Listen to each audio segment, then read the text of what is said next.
Assalamualaikum warahmatullahi wabarakatuh. Salam sejahtera bagi kita semua.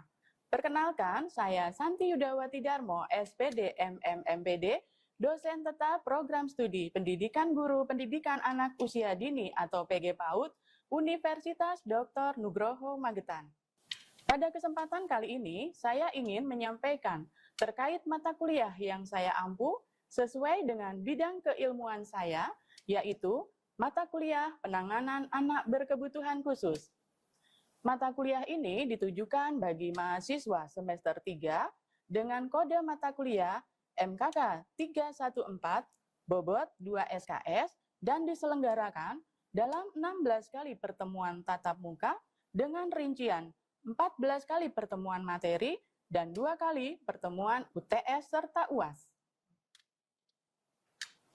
Materi pembelajaran yang saya ajarkan meliputi hakikat anak berkebutuhan khusus, pendidikan inklusif, hambatan penglihatan, hambatan pendengaran dan bicara, hambatan perkembangan intelektual, hambatan fisik dan motorik, hambatan emosi dan perilaku, anak cerdas istimewa dan berbakat istimewa, anak berkesulitan belajar, autisme, ADHD, pelayanan pendidikan bagi anak berkebutuhan di sekolah, serta implementasi pendidikan inklusif.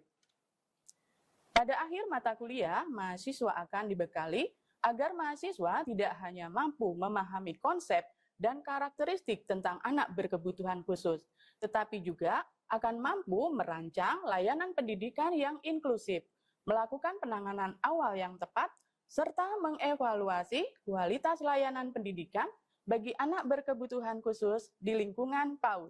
Dalam perancangan pembelajaran, saya mengacu pada capaian pembelajaran program studi yang dibebankan pada mata kuliah ini, yaitu CPL 1, CPL 2, CPL 3, CPL 4. Untuk mencapai CPL tersebut, mata kuliah ini memiliki 4 CPMK, yaitu CPMK 1, mahasiswa mampu menjelaskan hakikat anak berkebutuhan khusus dan landasan pendidikan inklusif. CPMK 2, mahasiswa mampu mengklasifikasikan berbagai jenis hambatan pada anak berkebutuhan khusus. CPMK 3, mahasiswa mampu merancang strategi penanganan awal bagi anak berkebutuhan khusus di PAUD.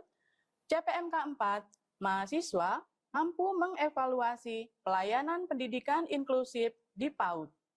Dalam pelaksanaan pembelajaran, saya menerapkan prinsip student-centered learning melalui 3 komponen utama, yaitu delivery, interaction, assessment. Untuk delivery, saya memberikan materi melalui ceramah interaktif, studi kasus, presentasi, diskusi, observasi, dan pembelajaran berbasis makalah. Materi yang disampaikan juga didukung oleh beberapa media pembelajaran seperti video edukatif, PowerPoint, aplikasi kolaboratif daring berupa Zoom, dan media presentasi interaktif.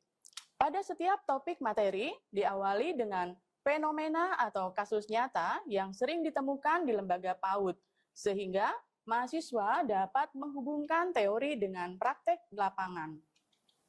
Untuk interaction, saya membangun interaksi 2 arah melalui diskusi kelompok, presentasi hasil analisis kasus, penyusunan program penanganan anak berkebutuhan khusus, serta refleksi pembelajaran bersama. Aktivitas ini mendorong mahasiswa untuk aktif berkolaborasi, mengemukakan gagasan, dan mengembangkan kemampuan komunikasi profesional. Sementara untuk asesmen, saya melakukan melalui 2 cara, yaitu asesmen formatif dilakukan selama proses pembelajaran untuk memantau perkembangan belajar mahasiswa. Bentuknya meliputi tanya jawab, analisis studi kasus, diskusi kelompok, presentasi, penugasan, serta observasi partisipasi mahasiswa. Untuk asesmen sumatif dilakukan pada akhir tahapan pembelajaran untuk mengukur ketercapaian CPNK melalui UTS dan UAS. Model pembelajaran yang saya gunakan yaitu Problem Based Learning atau PBL yang berorientasi pada pengembangan kemampuan berpikir kritis, analitis, dan pemecahan masalah untuk meningkatkan pemahaman mahasiswa. Sementara untuk referensi yang saya gunakan berasal dari buku-buku, regulasi pendidikan inklusif, jurnal nasional hasil karya saya sendiri, maupun jurnal internasional bereputasi, serta hasil penelitian yang relevan dengan bidang pendidikan anak usia dini dan pendidikan inklusif. Dengan demikian, materi yang diberikan selalu selaras dengan perkembangan ilmu pengetahuan dan kebutuhan praktek di lapangan. Berikut adalah video proses pembelajaran pada mata kuliah penanganan anak berkebutuhan khusus dengan materi anak berkesulitan belajar. Assalamualaikum warahmatullahi wabarakatuh. Waalaikumsalam warahmatullahi wabarakatuh. Alhamdulillah. Bagaimana? Sehat semua? Semangat untuk perkuliahan pagi hari ini? Alhamdulillah sehat semua. Bagus. Baik ya, sebelum memulai kegiatan, alangkah lebih baiknya kita berdoa terlebih dahulu agar kegiatan hari ini berjalan lancar dan ilmu yang akan kita pelajari dapat membawa manfaat ya. Silahkan berdoa dimulai. Berdoa selesai. Baik teman-teman, sebelum kita hari ini masuk ke pertemuan 10 ya. Ada yang masih ingat nggak pertemuan kita di minggu yang ke-9 kemarin? Untuk minggu kemarin kita membahas tentang evaluasi strategi penanganan awal untuk berbagai jenis hambatan ABK. Oke, good, bagus ya. Mungkin ada yang ingin menambahkan? Saya, Bu. Oh iya, silahkan. Ya, untuk materinya yaitu langkah praktik evaluasi strategi penanganan awal. Oke, teman-teman. Minggu sekarang kita sudah menginjak ke pertemuan 10 dan saya akan mengajak kalian untuk belajar tentang kelompok anak berkebutuhan khusus yang mengalami hambatan kesulitan belajar. Tapi sebelumnya alangkah lebih baiknya saya mengajak kalian untuk melihat suatu kasus yang terjadi di TK Handayani. Halo, kali ini kita bakal bahas kasus yang mulai menarik langsung dari TK Handayani. Kenalin, ini Adel, murid TK yang super semangat. Tapi lagi agak kesulitan nih belajar membacanya. Dia sering banget ketukar pas lihat huruf B sama D, terus M sama M, kan bentuknya mirip banget. Tadi memang ada suatu kasus di TK Handayani, salah satunya adalah anak bernama Adel. Dia mengalami hambatan untuk membedakan huruf yang bentuknya hampir sama, yaitu tadi B dengan D, M dengan N, atau mungkin bahkan B dengan P. Nah, apakah menurut kalian Adel ini termasuk anak yang malas, anak yang kurang pintar, atau ada tidak memperhatikan? Mungkin malas, Bu. Mungkin kurang memperhatikan, Bu. Oke, baik ya. Tadi bilang ada yang malas, ada yang kurang memperhatikan, atau mungkin dia kurang cerdas seperti ini. Nah, inilah dari kasus ini, maka saya akan menyampaikan terkait materi ini, anak berkesulitan belajar gitu ya. Pada pertemuan ini kita akan belajar tentang kesulitan belajar dengan tujuan pembelajaran, yaitu kita akan mendefinisikan tentang anak berkesulitan belajar. Kita juga akan menjelaskan penyebab dan faktor yang memperberat kesulitan belajar. Yang ketiga, kita akan mengidentifikasi ciri-ciri disleksia, disgrafia, dan diskalkulia. Dan yang terakhir, kita akan menyusun rancangan kegiatan remedial sederhana bagi anak yang mengalami hambatan disleksia atau diskalkulia di PAUD. Itu ya tujuan kita. Lalu, apa sih yang dimaksud dengan anak berkesulitan belajar? Ini ya. Jadi, anak berkesulitan belajar itu adalah anak yang secara nyata dia mengalami kesulitan untuk menyelesaikan tugas akademiknya pada komponen tertentu. Apa itu? Ini tadi. Jadi dia mengalami kesulitan dalam membaca, dia mengalami kesulitan dalam menulis, dan juga dia mengalami kesulitan dalam berhitung atau matematika. Nah, tadi kan dikatakan bahwa Adel tadi, dia sebetulnya kecerdasannya normal, bahkan mungkin dia di atas rata-rata. Tetapi dia mengalami hambatan, kok dia tidak bisa membedakan huruf yang hampir sama. Jadi faktor penyebabnya itu ada dua, yang bersifat internal dan eksternal. Internal itu biasanya terjadi pada diri anak itu sendiri. Itu biasanya disebabkan dia mengalami disfungsi saraf di otak itu yang mengalami suatu kelainan. Ranah kita, ilmu pendidikan, kita tidak akan membahas mengapa itu bisa terjadi. Bagian saraf otak yang mana yang bisa menyebabkan itu? Kita tidak belajar itu. Ya, dalam ilmu pendidikan kita akan membahas fenomena yang muncul dan berhubungan langsung dengan aktivitas belajar sehari-hari. Tadi penyebab bersifat internal. Yang sekarang adalah kesulitan belajar bersifat eksternal, gitu ya. Jadi dari eksternal itu dibedakan menjadi dua, yaitu situasi di luar dan sebelum anak masuk sekolah. Itu biasanya dipengaruhi oleh pola asuh orang tuanya. Juga bisa disebabkan oleh stimulasinya, asupan gizinya maupun lingkungan yang terjadi di rumah, gitu ya. Sementara yang kedua adalah situasi yang terjadi di sekolah. Misalnya, guru kurang efektif dalam menggunakan metode pembelajaran. Itu bisa mengganggu untuk anak-anak seperti itu ya. Nah ini sementara untuk faktor penyebab menurut Halahan dan Kaufman itu dibedakan menjadi 3 ya. Nah, ada 3 kelompok untuk anak berkesulitan belajar. Yang pertama, disleksia. Yang kedua, disgrafia. Yang ketiga, diskalkulia. Disleksia apa? Kesulitan belajar. Oke. Yang disgrafia? Kesulitan belajar menulis. Oke. Yang ketiga, diskalkulia apa? Kesulitan belajar Berhitung atau simbol-simbol matematika. Nah, sekarang kita akan menggali gitu ya, apa sih karakteristik dari masing-masing kesulitan tadi. Kita mulai dari disleksia gitu ya, kesulitan dalam membaca. Ini ada beberapa hal yang menjadi ciri-ciri anak-anak disleksia. Yang pertama, dia kurang mengenal huruf. Seperti tadi, karena dia kurang pemahaman tentang bentuk huruf, makanya dia kesulitan untuk membedakan huruf yang bentuknya hampir sama gitu ya. Terus dia bingung urutan letak huruf. Misalnya, jadi kalau kita kan A, B, C, D gitu ya. Nah, anak akan karena gangguan memori, biasanya A, C, B, D gitu. Jadi tidak urut. Seperti itu ya. Terus menambah suara yang tidak ada. Misalnya pergi jadi pergi, budi menjadi budi gitu ya. Jadi ditambahin. Seperti itu. Terus dia menghilangkan huruf yang ada. Misalnya ibu pergi ke pasar. Ibu pergi pasar. B-nya dihilangkan. Itu ya. Terus mengganti kata. 7 seperti itu. Terus mengulang kata. Yang ketujuh, dia menambah kata yang tidak ada dalam bacaan. Misalnya, kancil pergi ke hutan misalnya. Ditambahin sama dia, si kancil pergi ke hutan.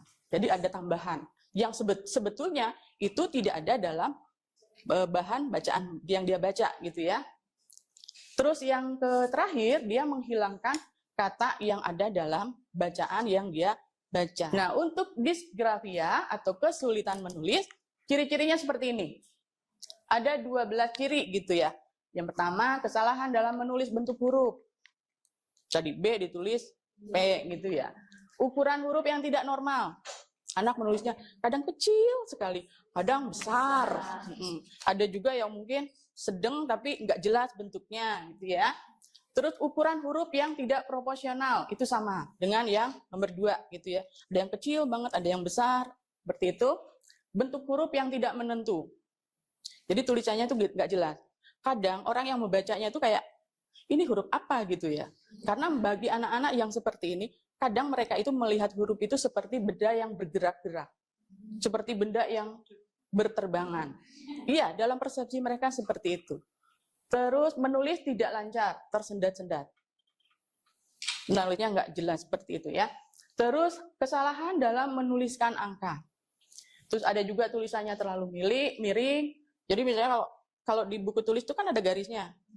Kalau kita menulis yang normal kan sesuai garis. Nah dia nulisnya miring. Seperti itu. Atau mungkin juga ada yang terlalu ke atas. Itu ya. Terus kesulitan menentukan besar jarak huruf. Jadi spasinya. Misalnya budi gitu ya.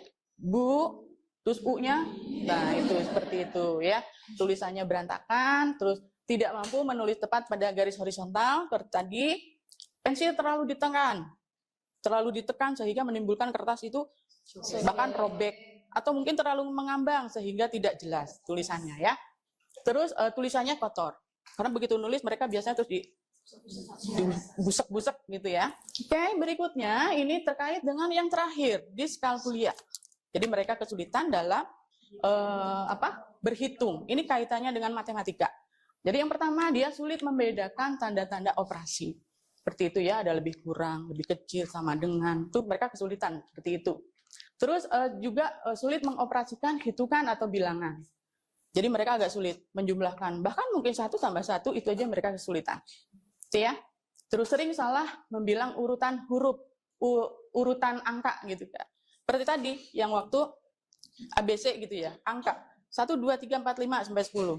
Mereka bisa menyebutkan 1, 7, 4, 9, nah kayak gitu ya.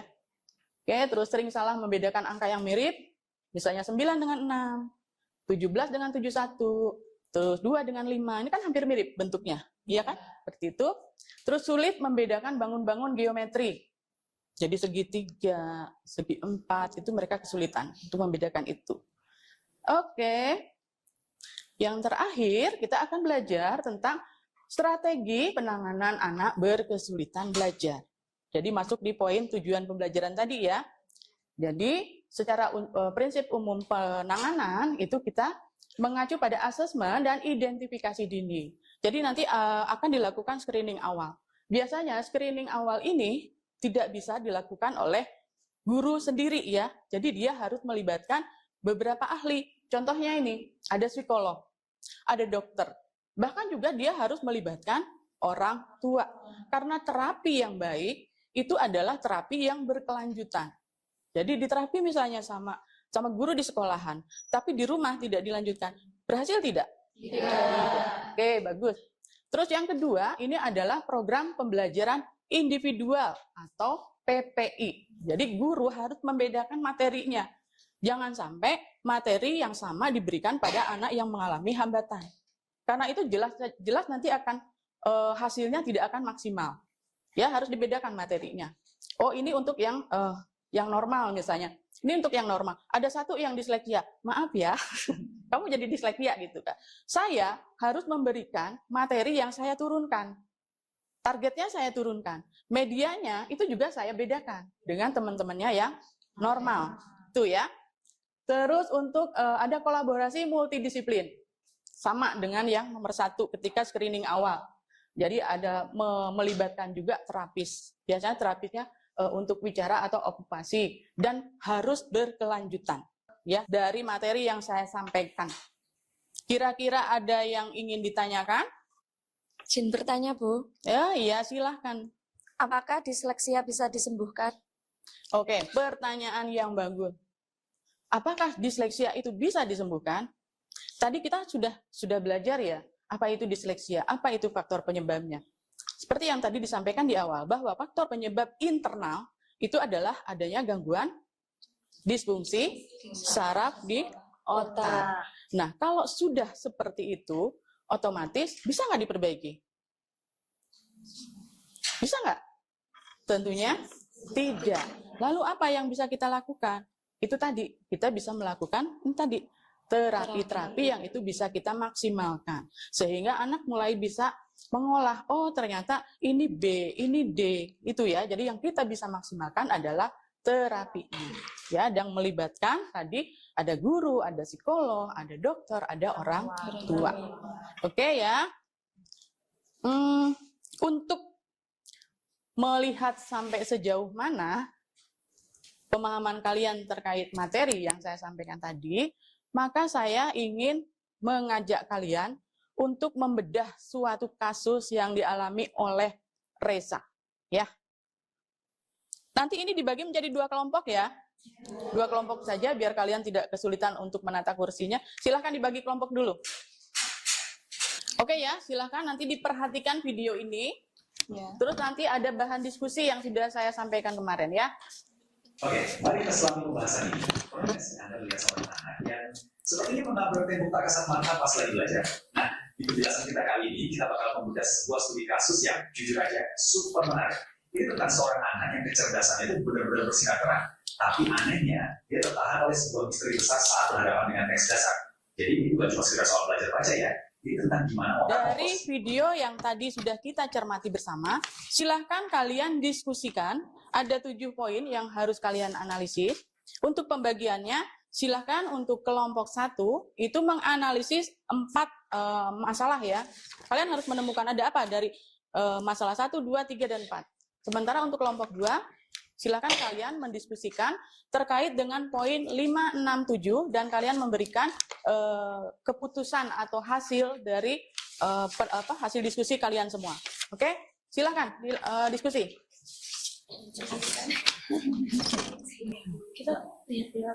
Oke, sudah ya diskusinya? Oke, baik. Sekarang saya ingin dari masing-masing kelompok untuk mempresentasikan hasil dari diskusi kelompoknya. Mau yang 2 atau 1? 1 dulu ya? Ya, silahkan. Boleh berdiri biar temannya terdengar. Atau mungkin kalian bisa membalik ke sini untuk yang kursinya. Atau mau posisi seperti ini nggak apa-apa, silahkan lanjutkan. Tapi berdiri ya? Ya, oke, silahkan.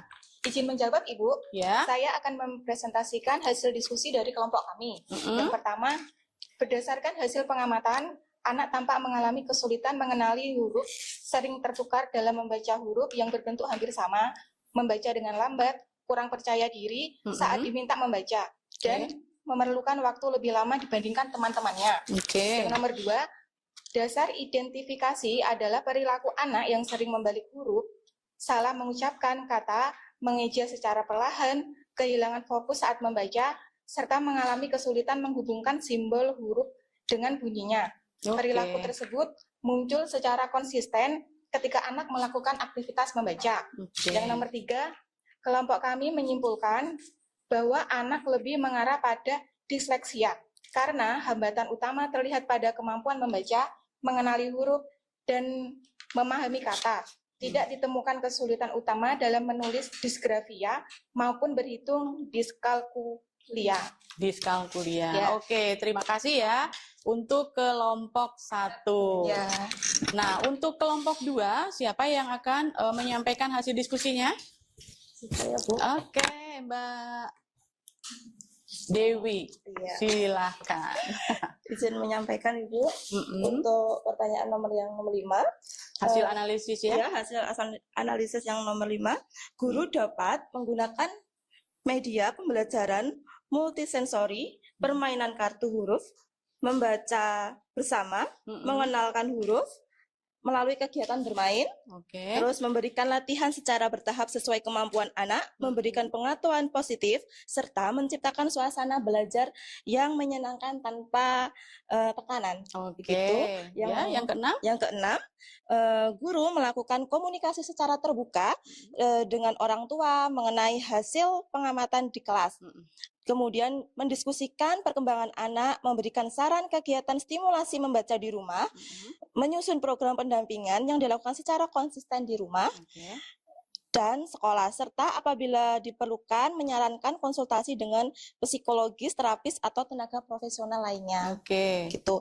Terus yang ketujuh, sebelum menyimpulkan bahwa anak mengalami kesulitan belajar, kami akan melakukan observasi secara berulang pada berbagai situasi pembelajaran, mengumpulkan informasi dari orang tua, menelaah riwayat perkembangan anak menggunakan instrumen identifikasi awal yang sesuai, dan mendiskusikan hasil pengamatan dengan guru lain atau tenaga profesional. Oke, baik ya. Terima kasih. Beri aplaus ya untuk terima kasih ya. Alhamdulillah, berarti sudah terlihat ya pemahaman kalian terkait dengan materi yang sudah kita pelajari ini. Oke, sebelum saya menyampaikan tugas ya, karena nanti akan ada tugas mandiri. Nah, sebelum saya sampaikan itu, saya ingin lebih menggali lagi pemahaman kalian. Kira-kira apa sih yang sudah kalian peroleh? Ilmu apa? Hal baru apa yang sudah kalian peroleh dari materi kita hari ini? Ada yang menyampaikan? Ya, silakan. Saya, Ibu. Pada perkuliahan hari ini, saya memahami bahwa anak berkesulitan belajar bukan berarti memiliki kecerdasan yang rendah. Sebagai calon guru PAUD, saya harus mampu melakukan identifikasi awal sebelum memberikan penanganan yang tepat. Untuk berikutnya, ini ada tugas yang harus kalian kerjakan ya. Tugas ini bersifat mandiri, itu ya. Ini untuk tugasnya. Jadi kalian saya minta untuk membuat video pembelajaran. Kalian silahkan memilih salah satu topik. Apakah untuk kalian ingin membuat video tentang disleksia atau diskalkulia, gitu ya. Nah nanti durasi video sekitaran antara 8 sampai 10 menit, gitu ya. Nah nanti video ini harus memuat itu tadi poin-poinnya ada seperti itu ya. Ada memuat pengertian, karakteristik, penyebab, media pembelajaran, serta strateginya. Jadi kalau kalian menangani disleksia, nah itu kalian menggunakan teknik apa? Itu harus divideokan. Itu ya. Video, catat, video harus diunggah di channel YouTube masing-masing. Oke, alhamdulillah semuanya sudah berjalan lancar. Materi pembelajaran hari ini juga sudah tersampaikan semua, dan jangan lupa untuk tugas dikumpulkan minggu depan, ya. Sudah harus sesuai ketentuan. Oke ya, seperti itu. Baik, untuk pertemuan kali ini saya akhiri. Apabila ada lebih dan kurangnya, saya mohon maaf. Assalamualaikum warahmatullahi wabarakatuh. Sekian video proses pembelajaran pada mata kuliah Penanganan Anak Berkebutuhan Khusus Program Studi Pendidikan Guru Pendidikan Anak Usia Dini Universitas Dr. Nugroho Magetan. Video ini digunakan sebagai salah satu syarat penyusunan dokumen pernyataan diri dosen dalam unjuk kerja Tridharma Perguruan Tinggi atau PDD UKT-PT. Semoga dengan adanya video ini dapat menjadi pertimbangan dalam proses penilaian sertifikasi dosen gelombang 1 tahun 2026. Akhir kata saya ucapkan terima kasih. Wassalamualaikum warahmatullahi wabarakatuh.